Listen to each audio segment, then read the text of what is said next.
مفاد کی تکمیل کے حصول کے طور پر استعمال سے محفوظ رکھا جائے گا۔ میں یہاں بتاتا چلوں کہ متعلقہ افسران کو قانون کے تحت حقوق حاصل ہوں گے، جیسا کہ اپنا مرضی کا وکیل کرنے اور اپیل کا حق وغیرہ وغیرہ۔ لیفٹیننٹ جنرل ریٹائرڈ فیض حمید کیس اس بات کا منہ بولتا ثبوت ہے کہ پاک فوج ذاتی اور سیاسی مفادات کے لیے کی گئی خلاف ورزیوں کو کس قدر سنجیدگی سے لیتی ہے اور بلا تفریق قانون کے مطابق فوری کارروائی کرتی ہے۔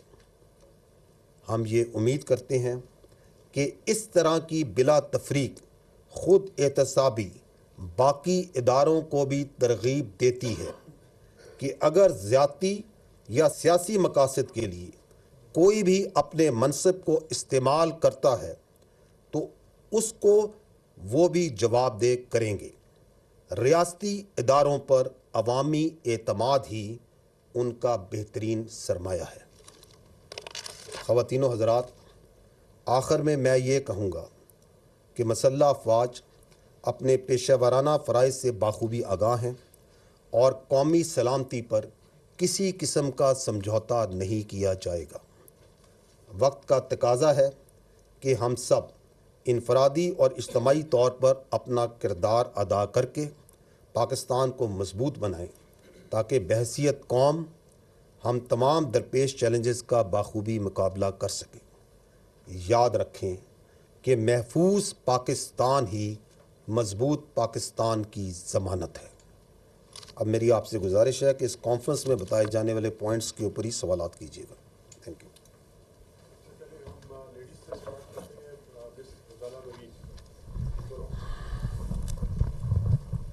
سر، غزالہ نورین، سنو نیوز سے۔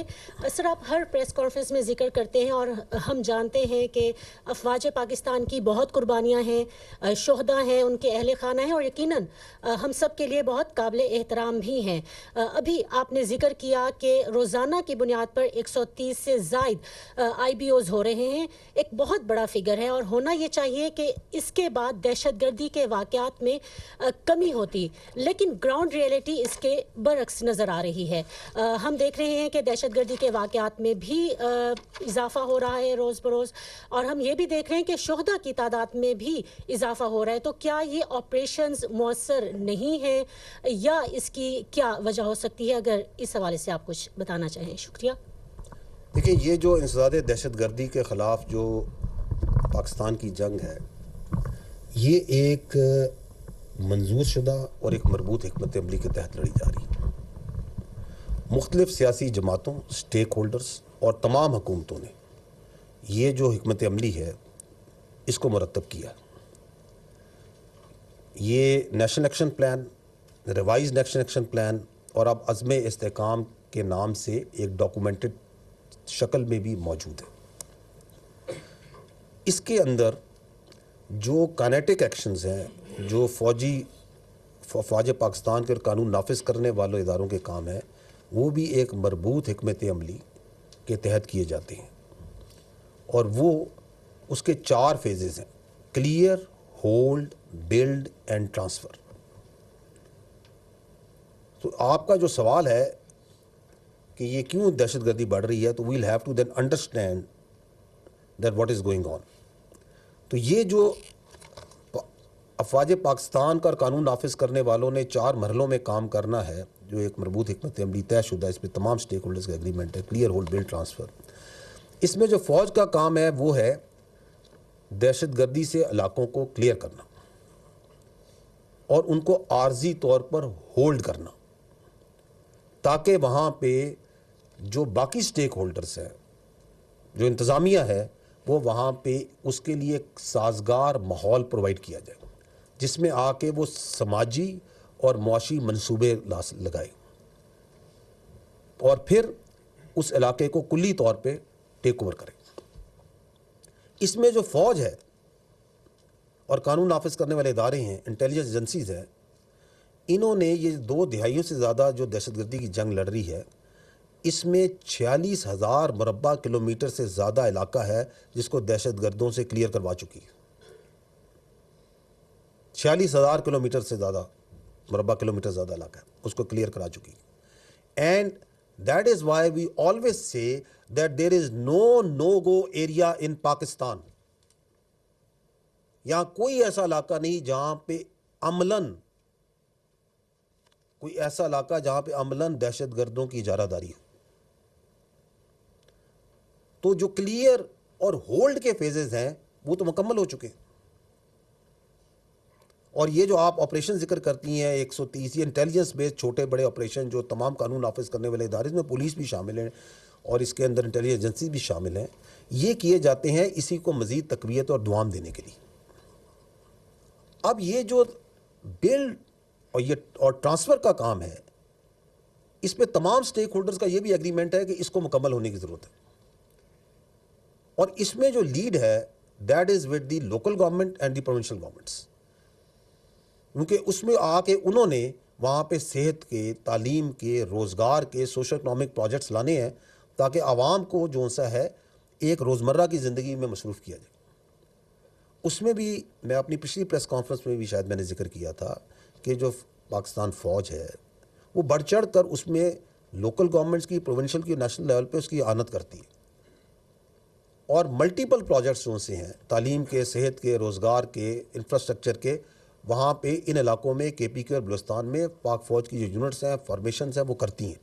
ان کی ایک لمبی لسٹ ہے, وہ آپ لوگ سب آگاہ ہے اس سے اور عوام سے آگاہ ہے. لیکن یہ جو آپ کا کلیئر اور ہولڈ کے بعد چونکہ وہ بلڈ اور ٹرانسفر کا فیز مکمل نہیں ہو رہا, تو اس سے ہو یہ رہا ہے کہ حکومت کی جو اجارہ داری ہے اس کا جو انحصار ہے, مین انحصار وہ فوجی آپریشنز پہ رہ گیا. ان علاقوں میں حکومت کی اجارہ داری کا ذریعہ یہ فوجی آپریشنز نہیں ہو سکتے خالی.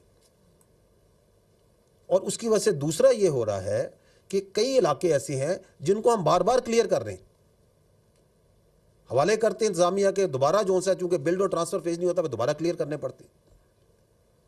اس کا ایک اور فال آؤٹ یہ ہو رہا ہے کہ آرمی کی جو پرلونگ ڈپلائمنٹ ہے, بیکاز بلڈ اور پھر جو انتظامیہ نے ٹرانسفر لینا ہے ان علاقوں میں صوبائی حکومتوں نے اور جو وہاں کی انتظامیہ لوکل گورنمنٹس ہیں, دے شوڈ ٹیک اوور. وہ چونکہ نہیں ہو رہا تو اس کی وجہ سے جو پرلونگڈ آرمی ڈپلائمنٹ ہے اس کے اپنے ایشوز ہوتے ہیں, اور اس کی وجہ سے فوج کے خلاف ایک زہریلا بیانیہ بنانے کا لوگوں کو موقع ہی ملتا ہے. تو this is one reason, but this is not the only reason. The other reason is کہ جو کہ ہمیں اعداد و شمار اور شواہد بتاتے ہیں وہ یہ ہے کہ اگست 2021 سے اس کے بعد سے جو فتنہ الخوارج ہے اور دہشت گرد ہیں ان کی جو سہولت کاری ہے وہ بڑھ چکی ہے جب سے افغانستان میں تبدیلی آئی. اور یہ سہولت کاری جو سی ہے یہ چاہے ٹریننگ کیمپس کی شکل میں ہو, چاہے یہ لاجسٹک سپورٹ کی شکل میں ہو, چاہے یہ افغان شہریوں کا خود فتنہ الخوارج اور دہشت گردوں میں شامل ہونے کی شکل میں ہو, چاہے یہ خودکش بمباروں کی پروویژن کی شکل میں ہو, چاہے یہ جو چھوڑا ہوا امریکی اسلحہ ہے اس کی جدید اسلحے کی فراہمی کی شکل میں ہو, یہ بڑھ چکی ہے. اور اس سلسلے میں حکومت پاکستان افغان عبوری حکومت کے ساتھ رابطوں میں ہے.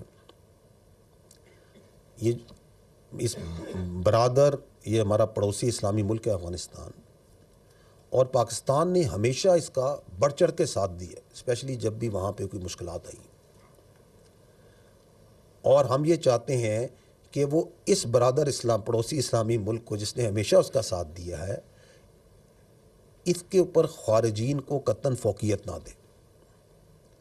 اور یہ وہ خارجین جن کا نہ کوئی دین اسلام سے تعلق ہے, نہ ان کا کوئی انسانیت سے تعلق ہے, اور نہ ہی ان کا کوئی قبائلی اقدار اور رواج سے کوئی تعلق ہے.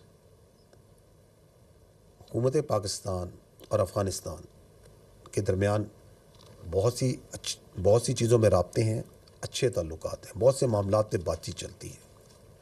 اور جو لوگ یہ سمجھتے ہیں کہ ان دو برادر پڑوسی اسلامی ممالک میں غلط فہمیاں پیدا کر کے رخنے ڈال سکیں گے وہ, تو ان کو ہم صرف یہی کہیں گے کہ وہ خیالی دنیا میں رہتے ہیں.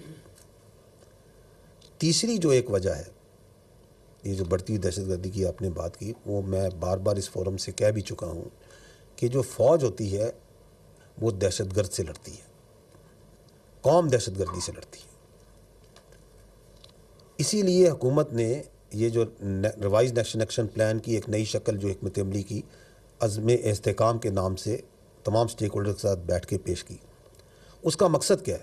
اس کا مقصد یہی ہے کہ جو وہ نان کائنیٹک ایکشنز ہیں which are essential to defeat terrorism